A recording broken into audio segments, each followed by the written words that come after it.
Hello and welcome to MarketSquare, your go-to show for deep insights into business and economic trends. I'm Olaiso Adebayo, and today we're diving into key development across Nigeria. Stay with us as we break it all down.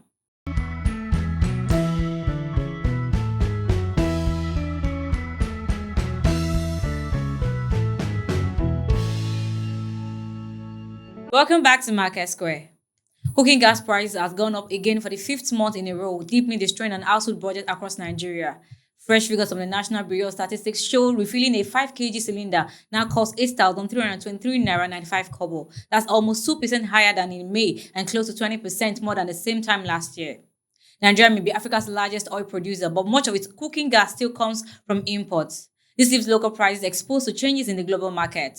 Disruptions in supply chains, rising demand from other countries, and global political tensions have all pushed costs higher. The continuing weakness of the naira adds to the problem as importers pay more to secure foreign exchange and then pass those costs on to consumers.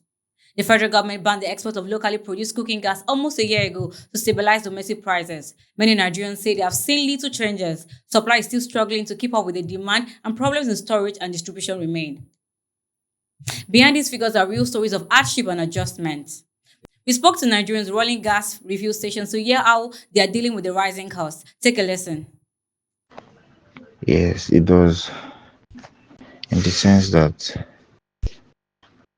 let's say you are getting like 60 kg of gas for like 59,000 before, and then it reduces to like 58 or 57,000, and then you're getting it like 60,000 or 59,000 before, and then it reduces to like 57, and then most people like they tend to spend the 3,000 that was on it before, and then go back to 57,000, getting it to 57,000, they'll be comfortable with it. And then once there's an increment in the price again, they might not be able to get the exact amount of this thing they are getting before.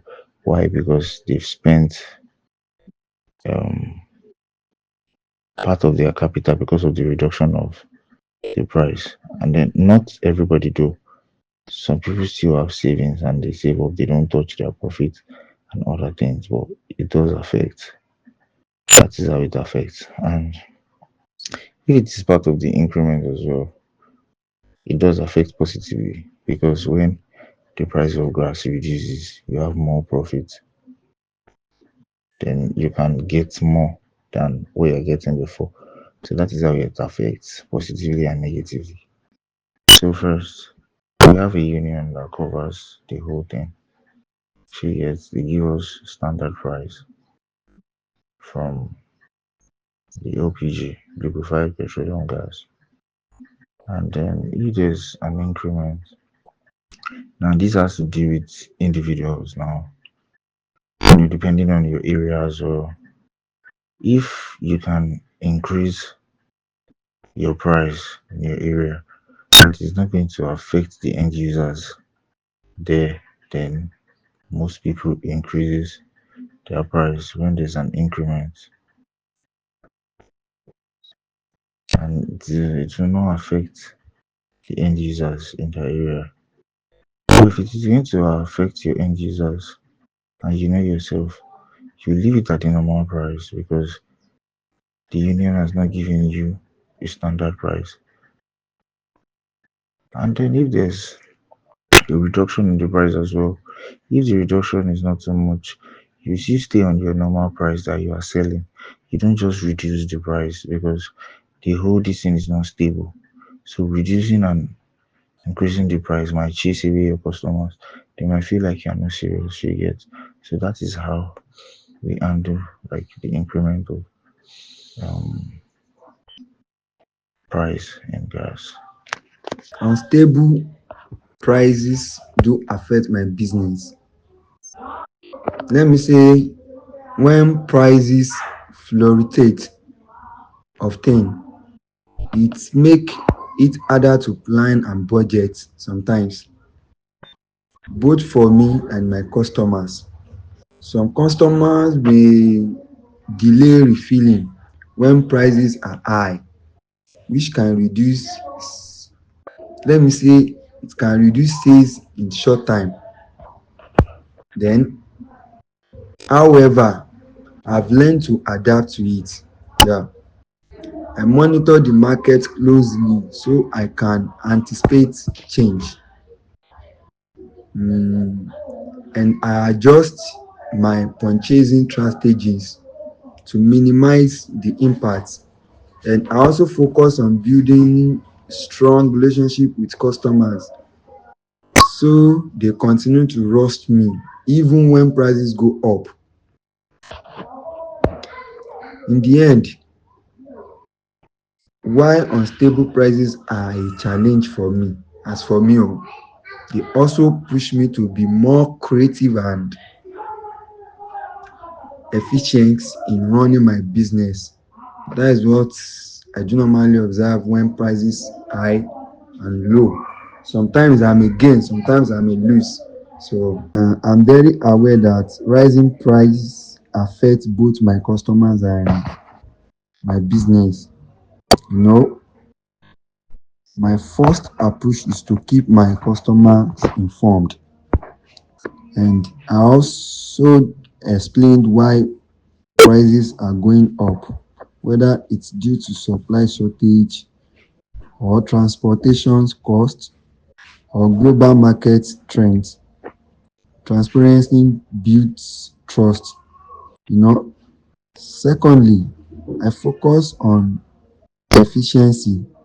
I try to reduce unnecessary expenses in my operations so I don't pass on more cost than necessary.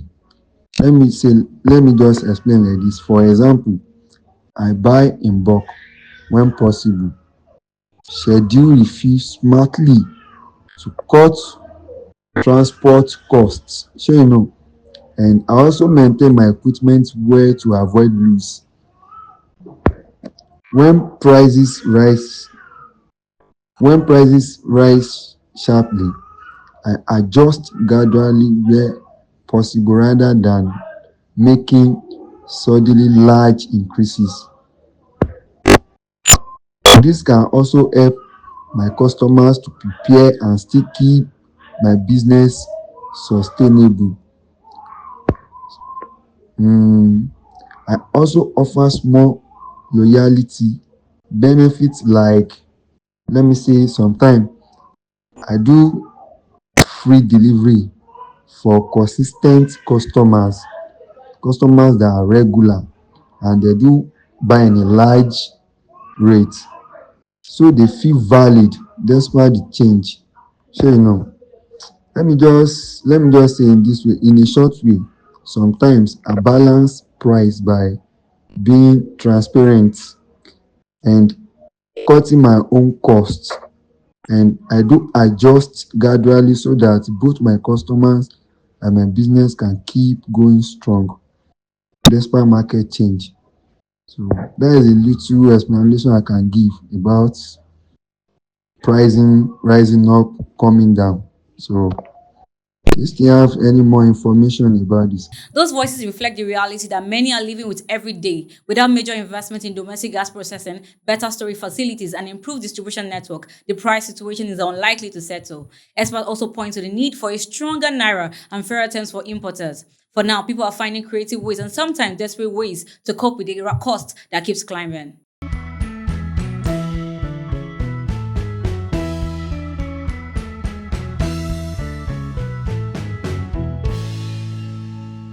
In the financial sector, online security is becoming a bigger concern. Cases of digital breaches has pushed the risks of bank account theft by 56%. Nigerian's banking sector is facing a silent but intensifying crisis as cases of unauthorized withdrawals and account compromises surge across digital platforms.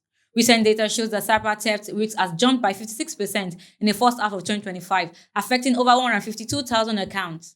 Scenes of distraught customers confronting bank officials have become a regular sight online, exposing the vulnerability in the system infrastructure of financial institutions.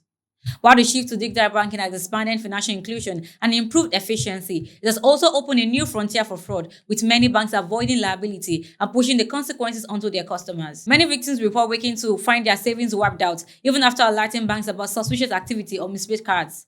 The latest figure revealed that more than half of those whose credentials were exposed are now at high risk of both banks' accounts and theft and identity fraud. Despite a drop in the number of overall data breaches, Nigeria still ranks among the top 3 in sub-Saharan Africa for such incidents. Since 2004, an estimated 13 million of Nigerians' accounts with leaked passwords has been at risk. The financial impact is staggering. In 2024 alone, about 400 million naira was stolen through accounts opened with stolen identities, according to the official records. Experts warn that these figures may underestimate the real scale of losses, as many victims either do not report or fail to pursue their cases. In several instances, fraudsters drain accounts within the hours of gaining access. Technical loopholes have also contributed to the problem. In some cases, outdated core banking systems fail to fully block accounts during emergencies, allowing criminals to continue transactions through alternate channels. While some banks have since upgraded their systems to more robust platforms, incidents of fraud persist, raising concerns about operational controls and customer protection. Cybersecurity analysts argue that the persistence of ATM breaches, digital banking compromises, and insider-enabled fraud, even after prompt response, highlights deep flaws in both prevention and incident response. Many banks lack fast, effective real-time fraud detection, and even where tools exist, internal processes often fail to stop breaches in time. Customers frequently complain of slow responses, bureaucracy, and a lack of transparency when seeking refunds or compensation. Regulators are now under the pressure to act. The Central Bank of Nigeria has vowed to investigate rising fraud compliance and impose tough sanctions on banks found negligent. Measures under consideration include mandating automated account blocking systems that respond instantly to high-risk alerts. Industry watchers warn that if consumers' confidence continues to erode, the push for a cashless economy could be undermined as customers revert to informal systems. The consensus is clear. As fraudsters grow more sophisticated, banks must strengthen cybersecurity infrastructure, overall fraud response protocols, and improve customer communication. Without this, the cost will be measured not only in billions lost, but also in public trust shattered.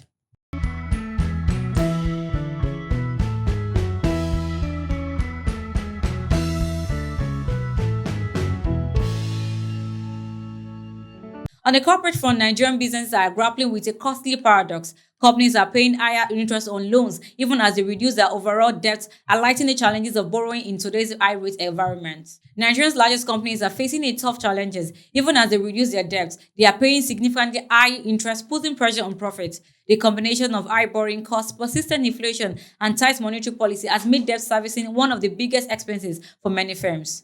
The Central Bank of Nigeria's benchmark rate is 27.5% as of July 2025, keeping naira borrowing extremely expensive.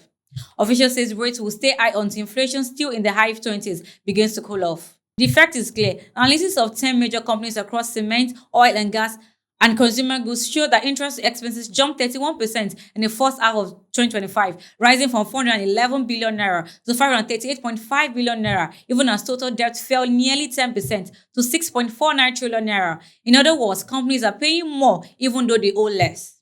Some of the most indebted firms saw the sharpest increase. In some cases, interest bills more than doubled, despite modest reductions in debt. Others managed to reduce costs through strategic prepayment or stronger cash flows. The ability to handle this cost is reflected in interest coverage ratios, which measures how easily profits cover debt payments. Ratios for the group fell from 24 times to 17 times year on year, while most remain safe. Some companies are approaching levels that signal potential strain if conditions will continue. Still, strong cash flow is helping many companies stay resilient. Some turned previous losses into profits, while others saw operating cash flows rise sharply. This shows that good cost control and solid operations can offset the pressure of high borrowing costs.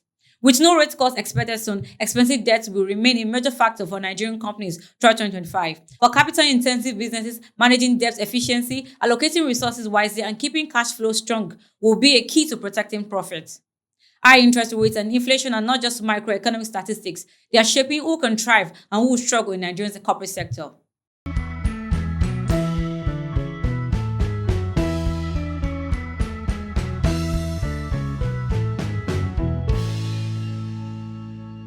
Looking beyond Nigeria, China's manufacturing sector is under strain. Wage cuts and shorter working hours are becoming common as factories face stiff competition amid ongoing trade tensions with the United States.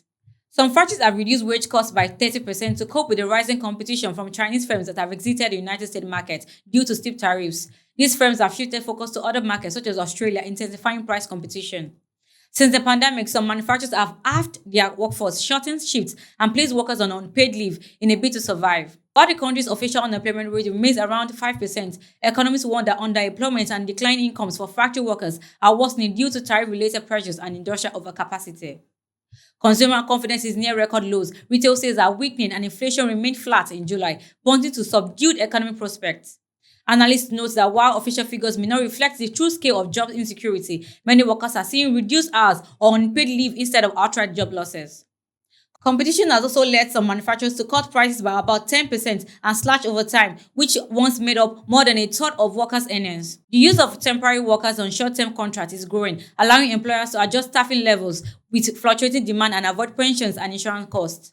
Hourly pay for temporary factory workers has dropped from 16 yuan to 14 yuan over the past year, making it harder for them to meet basic living expenses. The combination of trade tensions, falling demand, and aggressive cost cutting is leaving China's manufacturing workforce in a fragile position as companies navigate an uncertain global market.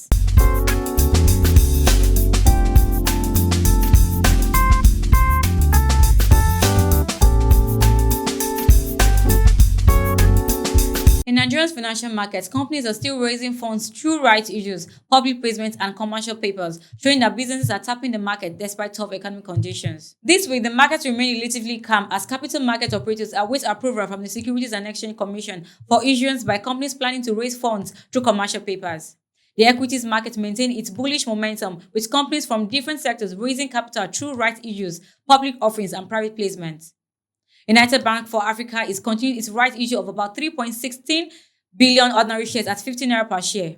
The offer is on the basis of one new ordinary share for every 13 shares held as of July 16, 2025. The rights issue is scheduled to close on Friday, September 5, 2025, and represent the second tranche under the bank 400 billion naira equity share program approved by the SEC. At the recent extraordinary general meeting of Ella Lakes, shareholders approved the raising of 250 billion naira in new equity capital through a combination of public offering, private placement, or other equity issuance mechanism to fund the acquisition of an agricultural asset that would broaden the company's sectoral presence. Champs Old Co. also launched a rights issue of about 2.35 billion ordinary shares of 50 kobo each at 1.70 naira per share. This is based on one new ordinary share for every 2 ordinary shares held as of June 16, 2025. The issue is open and scheduled to close on Friday, September 12, 2025.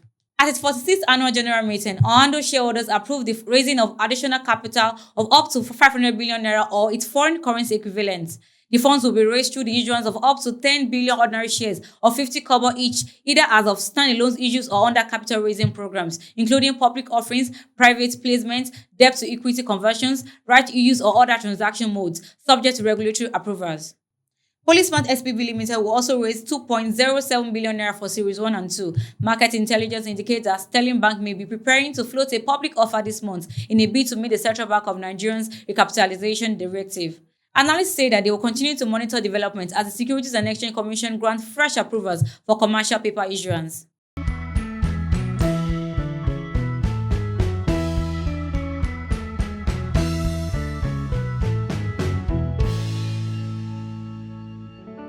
From rising cooking gas prices to digital security risks, corporate borrowing pressures, and the global trade challenges, it's clear that both Nigerians and businesses are navigating a complex financial landscape. That's a wrap on this week's economic and market highlights. Stay informed and stay ahead. I'm Olaiton Adebayo. Thank you for joining me. See you on the next one.